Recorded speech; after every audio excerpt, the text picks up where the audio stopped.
All right, hello. Tell us a bit about who are you? Hi, I'm Phoenix Sinz, 5'2", size 6.5, 125 pounds. I've been in the fetish industry for about 8 years now, going on 8 years.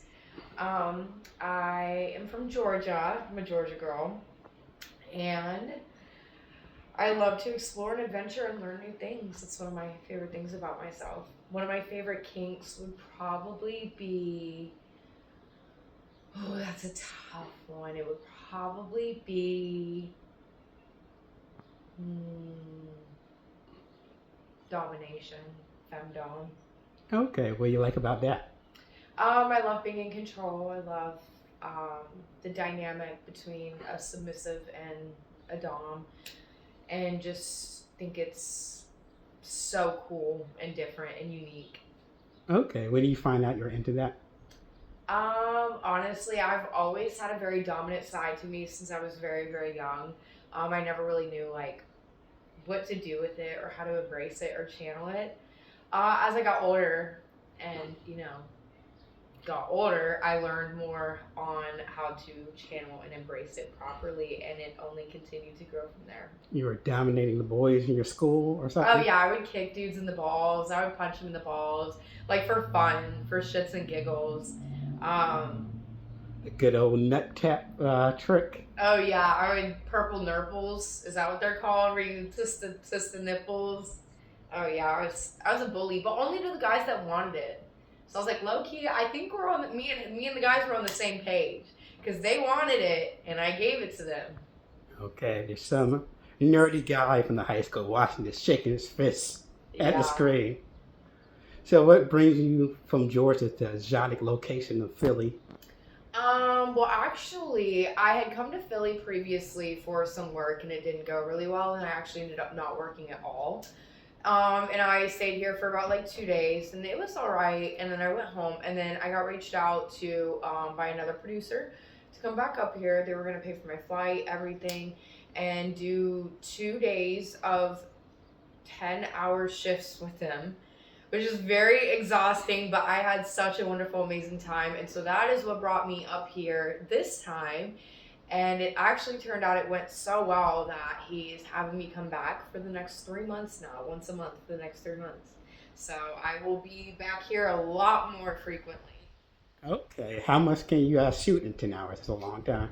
Oh my god, I don't even know how many videos we got done. It was like non-stop. I did not really get near as many breaks as I probably should have, but a lot. Okay, what are the hardest thing you had to do during those 10 hours? Like, Keep pushing through. The first day wasn't too bad. The second day was kind of like, okay, starting to catch up to me now.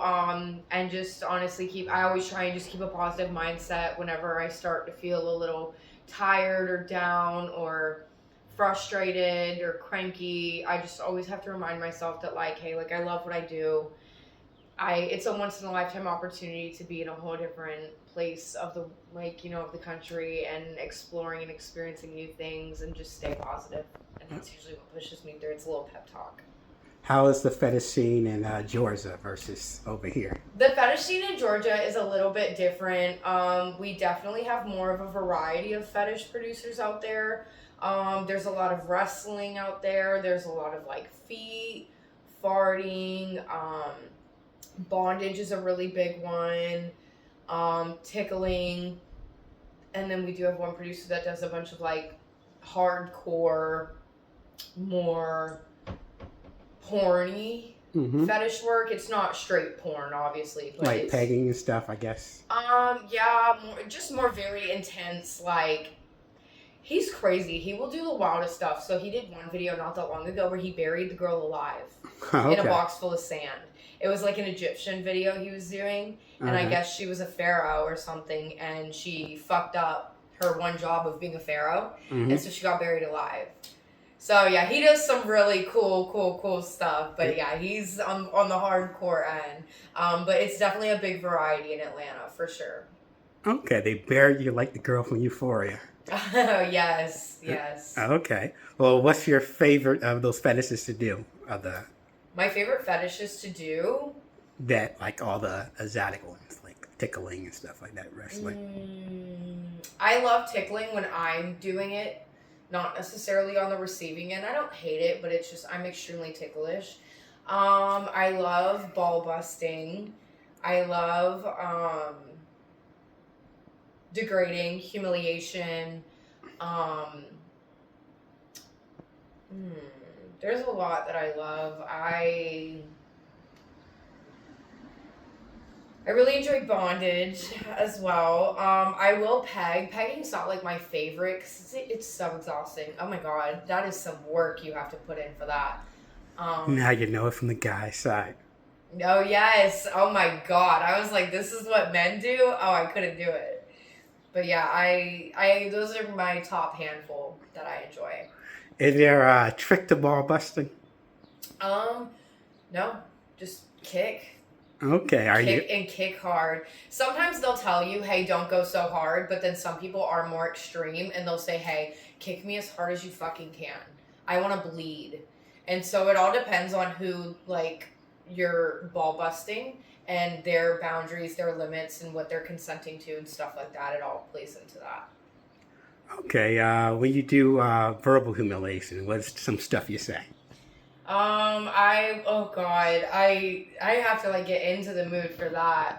Well, imagine you're saying to me, imagine that I'm not really a bodybuilder. They can't see me right now. A I'm filled with pathetic tattoos. loser, like it also all depends on the clients as well because people want different things. There's some words people do not want to be called, and there's some words that that's all they ever want to be called. So it really just depends person to person. But honestly, I'll just think of some of the meanest things that I can say. And it's so crazy because that's not like me at all. Like I'm a very sweet, genuine person. So I can be a bitch, but I have to like turn that mode on for me. And once that mode is turned on, I'm a nasty, evil bitch. But Okay. I'm the sweetest bitch you'll ever meet. You seem pretty sweet. Nice.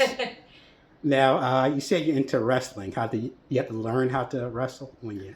So the funny story is the producer in Atlanta had reached out to me, and this is a while ago, like probably 6, 7 years ago. And I look at the message and I was like, oh hell no, I will never wrestle. Like me wrestling, that's so funny. That's not happening.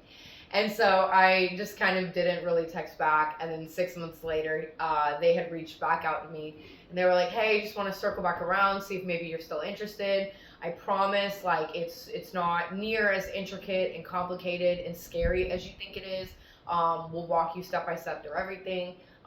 Make sure your comfort is number one, obviously, of all things.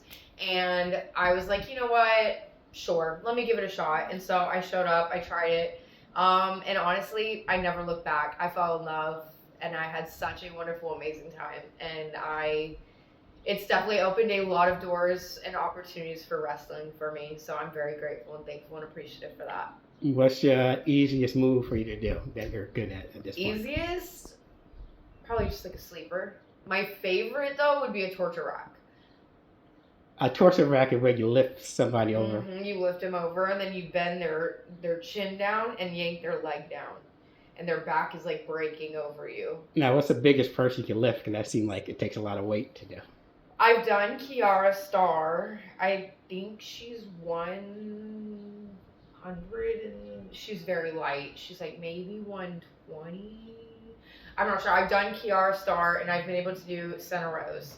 I definitely do want to do more people, but I'm still working on hitting the gym a little bit more and getting a little bit stronger before I can really try anybody else. I do want to try Laura Cross. She's next on my list, Laura. You better watch out. I'm coming for you.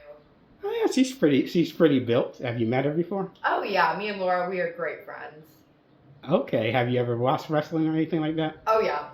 Oh yeah. Me and Laura have done everything you can even think of.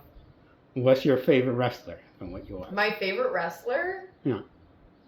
Like in general, like fetish wrestler or like professional? Professional or fetish? Professional would be Lainey Luck because we've done some videos together and she's a really cool down-to-earth person. I absolutely love her. Great personality, great charisma, great energy too during shoots. And then fetish wrestler, Probably Mia Ho, because I don't know, me and Mia, we always just have such a great time together and a wonderful time together every time we're around each other wrestling. Now, when you're wrestling, are you like a bad guy or a good guy, Leslie? So it's funny, I started out the first couple years wrestling as the jobber, where people just wanted me to see me get my ass whooped and me get totally dominated by any and all these like girls, and I was completely okay with that. I don't mind either way, being a jobber or a healer, a jobber or a heel. And about a year and a half ago, the tables ended up turning, which was crazy to me. And every single script that kept coming in was wanting me to be a heel. So I think I'm on a 1 year and like 3 or 4 month streak of just straight being a heel. Okay. If you had to do a heel promo, what would it be? Heel promo? Yeah. My favorite saying is don't fuck with Phoenix Sinz. And if you do, you're going to fuck around and find out. Okay, that's pretty good. Anybody you want to work with that haven't? Ooh, yes. There's a handful of people that I really want to work with that I haven't. Oh, you're calling me on the spot. I would have to look at my phone. Me and Ari and Nicole haven't actually like filmed together. We did one video, but it wasn't much. So I would love to film with her some more too. I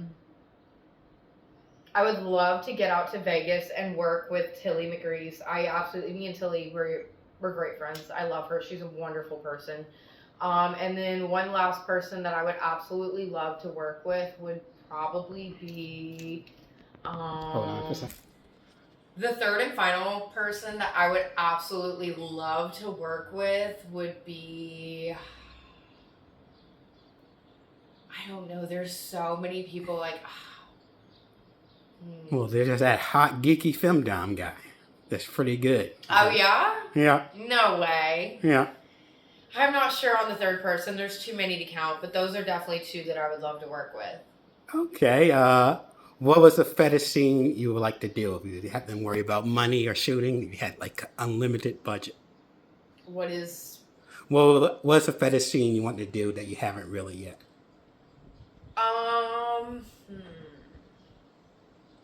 I would want to do probably like a medical fetish scene, because obviously like, medical equipment is very expensive. So I would want to do a full on like doctor's office room and just film a bunch of medical fetish content in there. Will you be the doctor or patient? Both. Okay. Now, where can they find you if people are looking for you? I'm on Instagram. My Instagram is a little vanilla, but I still am on there at the Megan Lee. And then I also do have a clips for sale store. I think it's Phoenix Fetish. I'm not 100% sure, but we can always have it tagged down below. I'm on Twitter. My Twitter is Phoenix Fetish XXX. And I'm on Sex Panther as well. And that's a phone thing, right? Mm-hmm. Okay. Yeah. And then you can also hire and book me for private parties. I do private parties as a stripper, so like bachelor parties and stuff like that. Yeah. Okay. Thank you. Nice meeting you. Thank you.